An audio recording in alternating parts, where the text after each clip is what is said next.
The city was alive, as it always was. Washington, D.C. glowed under the soft light of a spring morning.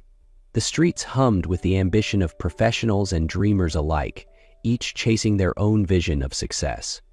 Among them were Ethan Carter and Maya Hart, a couple whose love once felt like a masterpiece. Ethan Carter was a name synonymous with innovation.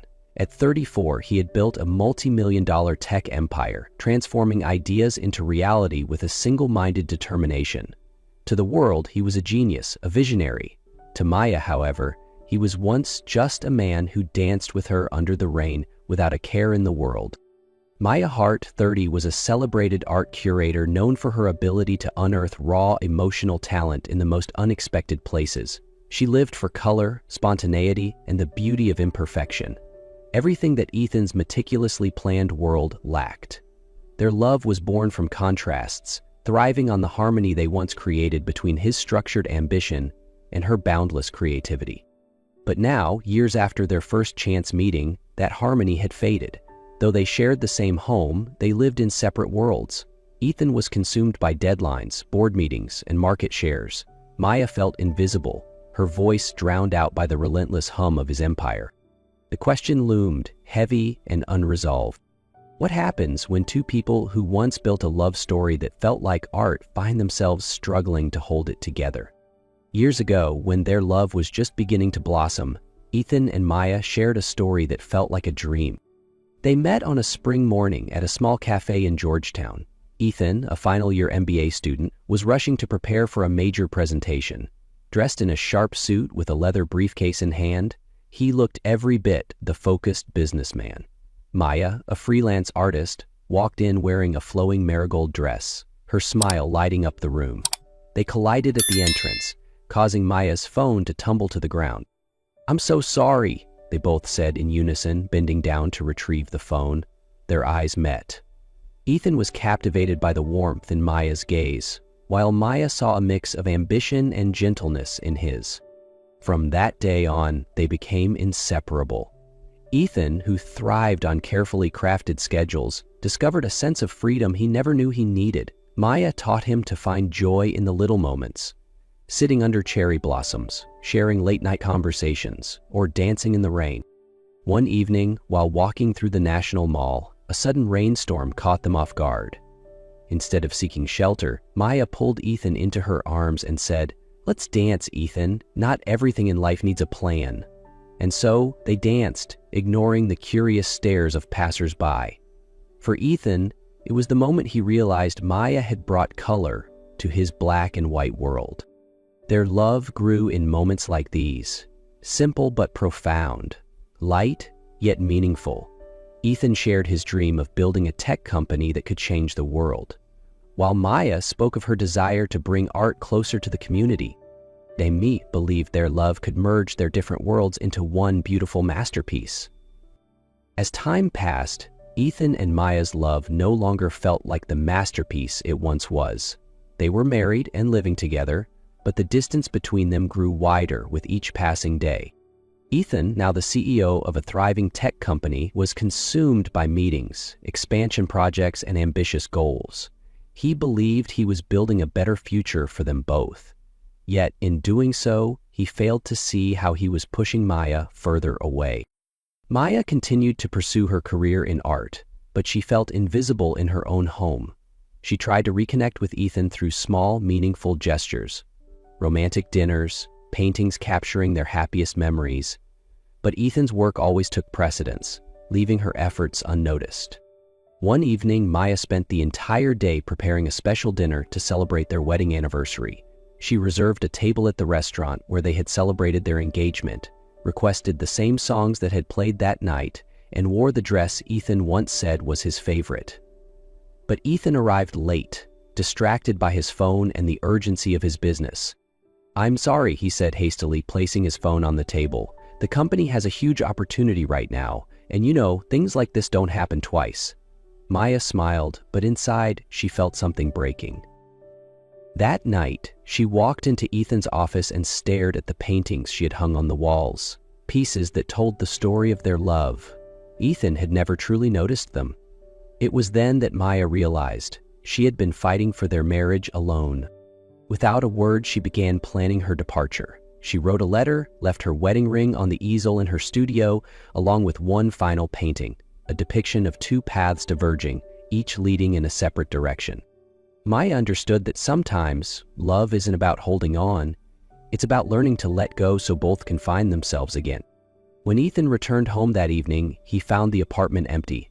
In Maya's studio, her wedding ring rested on the easel beside a final painting. The image depicted two paths diverging, each leading in separate directions. On his desk, there was a letter from Maya.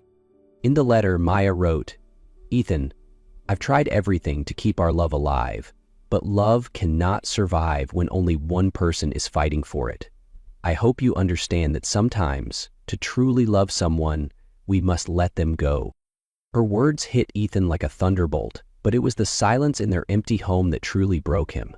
The absence of Maya's laughter, the untouched dinner table, and the faint scent of her favorite perfume lingering in the air made him realize how much of her he had taken for granted.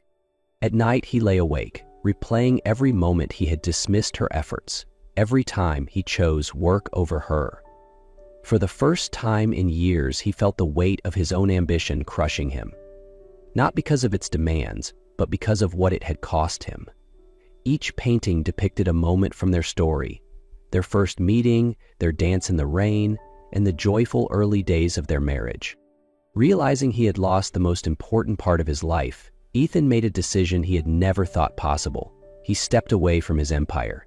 He enrolled in an art class at Georgetown, where he struggled to hold a brush steady, his fingers more accustomed to keyboards than canvases. One evening, he found himself sitting in a quiet gallery, staring at a painting of cherry blossoms. For the first time, he understood what Maya had tried to show him all those years: the beauty in stillness, the depth in imperfection. Each stroke on the canvas seemed to whisper to him, reminding him of what he had lost and what he needed to fight for. After months of searching, Ethan finally received an important lead. Maya was hosting an exhibition in Montreal. Without hesitation, he booked a flight to see her. At the exhibition, Ethan's breath caught as he stood before a large painting, a vivid depiction of Washington, D.C. through Maya's eyes. It wasn't just a painting, it was their story, told in vibrant strokes and delicate details. He traced each scene with his eyes: their penthouse balcony, the National Mall where they danced, the cafe where they first met. But it was the final section of the painting that struck him most: a fractured image of two figures reaching for each other, separated by a sea of data and colors. As he turned, his gaze met Maya's across the room. Her eyes held a mixture of surprise, pain, and something else he dared to hope was forgiveness. The gallery, filled with murmurs and soft footsteps, faded into the background as they stood facing each other, the space between them heavy with unspoken words. The painting felt like an unspoken letter from Maya, recounting their story, from the beautiful beginning to the painful cracks that formed over time. When Ethan turned, he saw Maya standing across the gallery. She looked at him, and in their shared gaze there was a mix of pain, understanding, and a glimmer of hope. Ethan realized that in finding Maya, he had also rediscovered himself. Maya stood across from Ethan in the gallery, the space between them like a delicate line separating the past and the present. The room was quiet, save for the soft murmurs of other visitors. Ethan took a deep breath and stepped toward her. "Maya," he said, his voice steady but filled with emotion, "I was wrong. I lost you, and I don't know if I can fix this, but I want to try." Maya looked at him, her eyes searching his. After a pause, she asked, "Ethan, I found myself again when I left you. But what have you done to find yourself?" Ethan began to tell her about the months he spent trying to change. He spoke of the art classes he attended at Georgetown, learning to see the world through her perspective. He described how he had restructured his company, reducing his workload, empowering his leadership team, and creating a culture where people mattered more than numbers. Maya didn't respond immediately. Instead, she guided him through the gallery, explaining her paintings and the stories behind them. She wanted Ethan to see not only how she had grown, but also what she had learned from their love and separation. Eventually, they stopped in front of a particular painting, An image of two figures dancing in the rain, surrounded by numbers and data arranged into blooming cherry blossoms. Maya explained, "This is how I see us now, a blend of your world and mine. But the question is, Ethan, can we truly come back together?" Ethan's reply was earnest. "You're right. We've both changed. But I believe that if we rebuild from the ground up, with respect for who we've become, we can create something even more beautiful." Maya smiled, her expression a mix of hesitation and hope. "If that's the case, let's try. But we're not going back to what was. This has to be a new beginning." That evening, they walked together through the snowy streets of Montreal, sharing stories, dreams, and even the pain they had carried. For the first time in years, they felt like partners instead of two lost souls.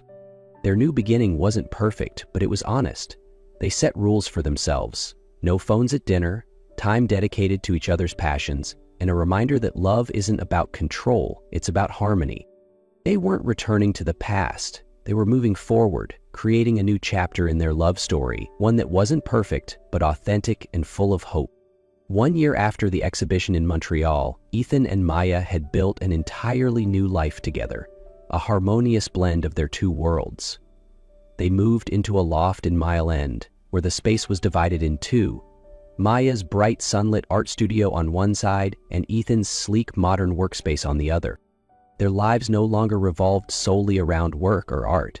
It revolved around connection. Every Sunday morning, they would stroll through the farmer's market together, selecting fresh ingredients and savoring simple, meaningful moments. Maya, now a celebrated artist, had just launched the biggest exhibition of her career, Digital Blossoms, a seamless fusion of technology and traditional art. Her paintings reflected not only her personal journey, but also the tumultuous yet beautiful love story she shared with Ethan. Ethan had also transformed, mastering the balance between work and life. His company, now headquartered in Canada, had become a model for human-centered innovation. Maya's influence had inspired him to incorporate art into technology, creating products that resonated with people on an emotional level. One morning, as Maya worked on a new painting in her studio, Ethan walked in carrying 2 cups of coffee. "What do you think about hanging this in the living room?" he asked, gesturing to her unfinished piece, a vivid, abstract depiction of 2 hands holding each other amidst blooming cherry blossoms. Maya smiled. "Are you sure? It'll break the minimalist vibe of your space." "Sometimes, a little chaos is exactly what makes something perfect," Ethan replied, his eyes full of love. During that time, Maya shared something extraordinary. She was pregnant. Ethan was so overcome with emotion that he was momentarily speechless. After all they had been through, they weren't just building a new life, they were preparing to welcome a new chapter, a family. That evening, they stood together on their balcony, looking out at the twinkling lights of Montreal. Ethan gently wrapped his arms around Maya, and she rested her head on his shoulder. "Life isn't perfect," Maya whispered, "but it's a masterpiece, and we're painting it together." Ethan smiled. "We lost each other once, but now, I'll never let you go again." They hadn't just found each other again, they had learned to love in a new way, honest, hopeful, and enduring. That evening, after Ethan and Maya gazed out at the twinkling lights of Montreal, an unspoken thought lingered in Ethan's mind, something he had never dared to express before. The next morning, while Maya was engrossed in finishing her latest painting in the studio, Ethan left the house earlier than usual, but he didn't head to the office or any meetings. Instead, he found himself at a small jewelry shop tucked away on one of Montreal's cobblestone streets. "I need something truly special," he told the jeweler, his voice filled with quiet determination. "Something that can say all the things I never managed to say, that can mend the mistakes I've made, and that can hold the love I want to protect forever." The jeweler smiled knowingly. After hearing Ethan's story, she suggested a hand-engraved bracelet, adorned with a delicate cherry blossom charm, a symbol of renewal and enduring love. Beneath the charm, she engraved a message in small, elegant letters: "For every season, for every storm, I choose you." That evening, Ethan returned home with the small box in hand. Maya was in the kitchen preparing dinner, her face glowing even in the simplicity of the moment. "I have something for you," Ethan said, stepping closer. He opened the box to reveal the sparkling bracelet, the cherry blossom charm catching the light. Maya stood in silence for a moment, her hand gently tracing the charm. "In?" she asked, her voice filled with surprise and emotion. "It's a promise," Ethan said, his tone steady and warm, "that no matter what happens, through the beautiful springs or the hardest storms, I will always choose you." Maya couldn't stop the tears that welled up in her eyes. She wrapped her arms around Ethan, feeling the depth of his sincerity. "Thank you," she whispered. "Not for the bracelet, but for learning how to love me the way I needed to be loved." That evening, as they sat together by candlelight, the bracelet sparkled on Maya's wrist, a quiet reminder of their shared promise. Their love was no longer just a story of the past or a dream for the future. It was a choice they made every single day.